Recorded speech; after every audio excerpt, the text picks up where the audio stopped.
চক্রের অভিজ্ঞতা আসলে খুবই ইন্টারেস্টিং আমার জন্য। মানে যে কনসেপ্ট বা যে আইডিয়ার উপর আসলে কাজটা করা হয়েছে, এটা বাংলাদেশে অনেক আলোচিত একটা ঘটনা। সো এবং ঘটনাটা শুধু আলোচিত না, অনেক রহস্যময়। মানে কেন এই ঘটনা ঘটেছিল বা এটার পিছনে কারণ কি ছিল সেটা আজও জানা যায়নি। মানে ঘটনাটা হচ্ছে আজ থেকে অলমোস্ট 17 বছর আগে ময়মনসিংহে এরকম একটা ফ্যামিলির 9 জন সদস্য রেল লাইনে সুইসাইড করেছিলেন।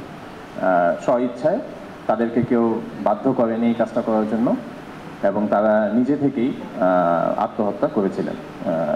মানে সিম্পলি জাস্ট একদিন সকালবেলা তারা রেল লাইনে গিয়ে বসে গেলেন, ট্রেন আসলো এবং তারা মারা গেলেন।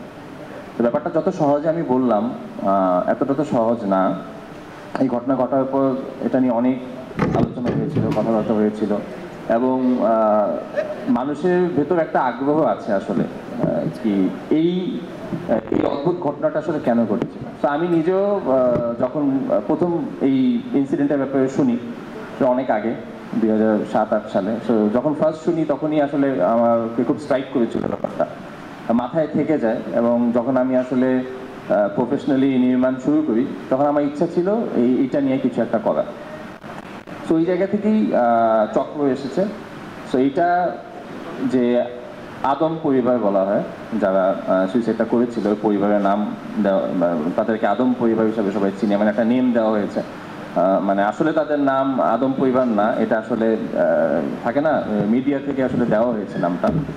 সো এই পরিবারের যে ইনসিডেন্টটা হয়েছিল সেটা থেকে ইন্সপায়ার্ড হয়ে আমরা আমাদের মতো একটা কাল্পনিক গল্প তৈরি করেছি।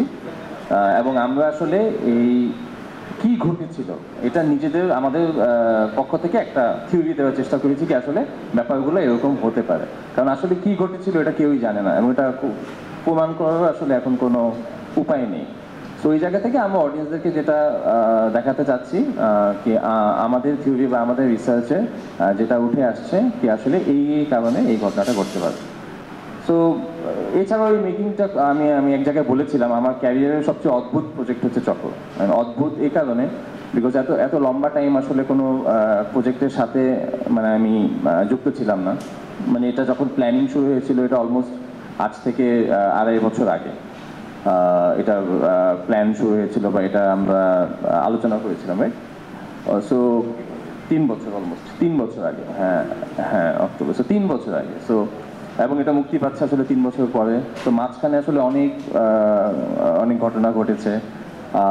শুটিং করতে গিয়ে অনেক থাকে না, অদ্ভুত সিচুয়েশন সামনে এসেছে, যে জন্য শুটিং করা সম্ভব হয়নি। আমাদের এই প্রজেক্টের সাথে ইনভলভ অনেক মানুষ চলে গিয়েছেন আমাদেরকে ছেড়ে। আমাদের যিনি ডিওপি ছিলেন প্রথম, যিনি কাজ করেছেন, তিনি আসলে প্রজেক্টটা 30-40% শ্যুট করার পর উনি মারা যান। সো এরকম কিছু অদ্ভুত ঘটনা ঘটেছে, এবং এই প্রজেক্টটা খুব ইমোশনালও আমার জন্য এই কারণে, বিকজ যখন এটা আসলে আমি দেখি, তখন যে মানুষগুলো চলে গিয়েছে ওদের কথা মনে পড়ে। এবং কারণ তারা তো আসলে আমার খুব ক্লোজ টিমমেট ছিলেন আমার। সো এই জায়গা থেকেও চক্র আসলে ইমোশনালিও আমার জন্য খুব ইম্পর্টেন্ট একটা প্রজেক্ট। আর দিন শেষে অডিয়েন্সের জন্য বলতে চাইবো, আমাদের দেশে অনেক আগে একটা খুব জনপ্রিয় কন্টেন্ট ছিল প্রেত নামে। আমি খুব ছোটবেলায় দেখেছিলাম, তখন আই থিঙ্ক ক্লাস 3 বা 4-এ পড়ি, এরকম সময়। আহমেদ রুবেল অভিনয় করেছিলেন, খুব অসাধারণ অভিনয় ছিলেন, হুমায়ুন ফরিদি স্যার ছিলেন।